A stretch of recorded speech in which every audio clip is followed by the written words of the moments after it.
রাষ্ট্রপতি হলো আওয়ামী লীগের, প্রধানমন্ত্রী বিএনপির, আর বিরোধী দল হলো জামাতের।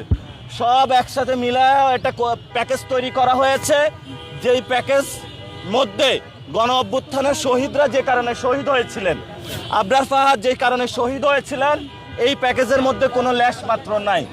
জনগণ অধীর আগ্রহে আছে যে বাংলাদেশ কবে পরিবর্তন হবে।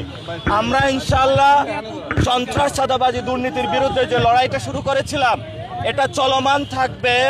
যারাই নব্য চাঁদাবাজ হিসেবে নতুন চাঁদাবাজ আবিষ্কার হয়েছে, আপনারা তো জানেন ঢাকা 10-এ এক চাঁদাবাজ আবিষ্কার হয়েছে, সে সমঝোতার নামে চাঁদাকে হালাল করতে চায়।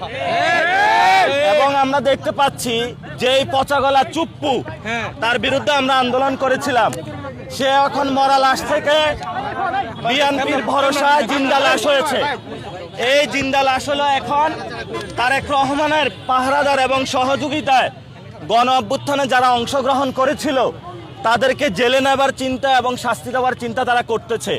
আমরা তাদের উদ্দেশ্যে বলতে চাই, বাংলাদেশে যে ইনকিলাবের যারা আমরা রয়েছি, গণ অভ্যুত্থানে যারা আমরা অংশগ্রহণ করেছিলাম, এইসব সন্ত্রাস, চাঁদাবাজি, দুর্নীতি যতই হলো চুপ্পুর পাহারাদার হোক না কেন, আমরা ইনশাল্লাহ যদি তারা বেশি করে বঙ্গভবনের সামনে একবার যাব আর চুপ্পুকে নিয়ে ইনশাল্লাহ চলে আসব।